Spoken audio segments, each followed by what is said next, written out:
Good afternoon students.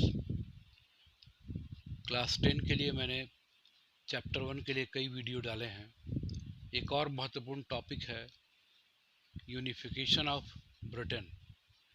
तो Britain का unification बाकी सारे राष्ट्रों से अलग है। ये इस पे क्वेश्चन आता है, describe in brief the process of by which the British nation came into existence.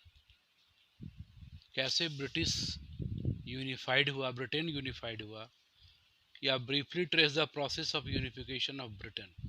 तो ब्रिटेन का जो केस है वो जर्मनी और इटली से अलग है। तो अभी हम लोग पढ़ेंगे यूनिफिकेशन ऑफ ब्रिटेन और the process of unification of Britain. तो इसमें 5 पॉइंट में हम लोग पढ़ेंगे। First point is economic prosperity. The Industrial Revolution helped in the economic prosperity of English nation. तो 1715 के आसपास ब्रिटेन में इंडस्ट्रियल रेवोल्यूशन, औद्योगिक क्रांति होती है। इसी कारण क्या होता है, आर्थिक रूप से ब्रिटेन है सो बहुत ही समृद्ध हो जाता है। अंग्रेजों का देश बहुत समृद्ध हो जाता है। With the help of trade and wealth it succeeded in extending its influence over other nations of the island. तो ब्रिटेन या इंग्लैंड के आसपास जो आइलैंड थे उसके ऊपर अपनी आर्थिक समृद्धि और व्यापार के कारण ब्रिटेन है सो अपना प्रभाव बढ़ाने में सफल होता है। तो ब्रिटेन के यूनिफिकेशन में पार्लियामेंट की बहुत बड़ी भूमिका रही। बाकी दोनों में देखते हैं, इटली और जर्मनी में, कि वहाँ के राजतंत्र ने, राजशाही ने भाग लिया, तो यहाँ पे पार्लियामेंट की भूमिका है। तो second point is role of parliament. The English parliament which had seized power from the monarchy in 1688 at the end of a protracted conflict, was the instrument through which a nation state with England at its center came to be forged. तो Britain में 1688 में glorious revolution हुआ था और Britain की parliament ने वहाँ के जो मोनार्क थे उनसे पावर सीज कर लिया था, and British Parliament became the supreme powerful in England. So it was the center around which the unification of England was forged. तीसरा पॉइंट है द एक्ट ऑफ यूनियन। तो एक्ट ऑफ यूनियन आया 1707 में England और Scotland के बीच में, और इससे क्या होता है, यूनाइटेड किंगडम का निर्माण होता है।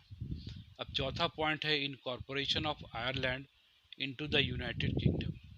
कि आयरलैंड को फोर्सेबली है सो यूनाइटेड किंगडम से जोड़ दिया गया 1801 में under the act of union 1801। Before it's incorporation, and Ireland के इंग्लैंड में शामिल होने से पहले जो देश था, it was deeply divided between the Catholics and the Protestants. कि जो क्रिश्चियन समुदाय के जो मुख्य जो दो धाराएं हैं, प्रोटेस्टेंट्स और रोमन कैथोलिक्स। तो प्रोटेस्टेंट्स की सहायता से इंग्लैंड ने क्या किया कि आयरलैंड को जोड़ दिया, इससे इंग्लैंड से जोड़ दिया, और ब्रिटिश जो डोमिनेंस था वो आयरलैंड के ऊपर स्थापित हो जाता है। पांचवा और अंतिम है national symbols. A new British nation was forged through the propagation of A dominant English culture. कि अंग्रेजी जो संस्कृति थी उसको फैला के, उसको प्रोपोगेट करके इस ब्रिटेन की सुपरमेसी को स्थापित किया गया।